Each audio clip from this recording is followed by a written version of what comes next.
Autopsy report বলছে যে গুলিটা খুব কাছ থেকে করা হয়েছে, তার মানে গায়ে ঠেকিয়ে রিভলভার চালানো হয়েছে। একজন অফিসারের সার্ভিস রিভলভার নিয়ে ছুটে পালাচ্ছে, অদ্ভুত কথা। একজন অফিসার, তিনি কি কম্পিটেন্ট নন নিজের সার্ভিস রিভলভারকে প্রোটেক্ট করার জন্য? এই লোকটি যাকে অ্যারেস্ট করেছিল এবং এনকাউন্টার করলো প্রভাত মণ্ডলকে, এই প্রভাত মণ্ডলের কাছ থেকে অনেক ইনফরমেশন বেরিয়ে আসছিল যেগুলোতে ওই শাসক দল আশ্রিত ওই ব্যক্তিগুলির অসুবিধা হচ্ছিল। যখন আসামি পালিয়ে যাচ্ছে তখন তাকে গুলি করার হলে তার হাঁটুর নিচে পায়ের দিকে গুলি করার কথা। গুলিটা লেগে যাচ্ছে পিঠে, বুকে, কি করে হচ্ছে? যে স্টোরিটা সবার সামনে আনা হয়েছে, যে গল্পটা ফাঁদা হয়েছে, তাতে বলা হচ্ছে যে সার্ভিস রিভলভারটা ছিনিয়ে নিয়ে পালাচ্ছিল। পালাতে গেলে তো বেশ কিছুটা এগিয়ে যাওয়ার কথা, তাহলে কিছুটা দূর থেকে গুলিটা চলার কথা। তা হয়নি। কিন্তু বারুইপুর ঘটনাতে দেখতে পেয়েছি প্রথমবার বাংলায় এনকাউন্টার করা হয়েছে অন্যতম অভিযুক্ত প্রভাস মণ্ডলকে। সেই জায়গায় দাঁড়িয়ে এইভাবে কি এনকাউন্টার করা যায় আইনে? কি না, এনকাউন্টারটা কখনোই আইনত মানে আইনানুগ ব্যবস্থা নয়। এনকাউন্টার ঘটনাক্রমে ঘটে যেতে পারে, এটা এক্সেপশনাল ক্ষেত্রেই হতে পারে, মানে কোনো ব্যতিক্রমী ক্ষেত্রেই এটা ঘটে যেতে পারে।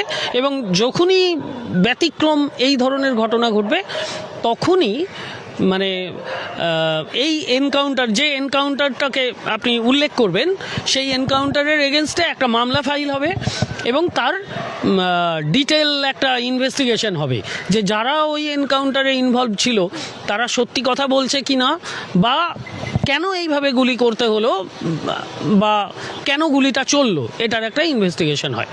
সবচেয়ে বড় কথা হচ্ছে যে মানে এনকাউন্টার হবে কেন।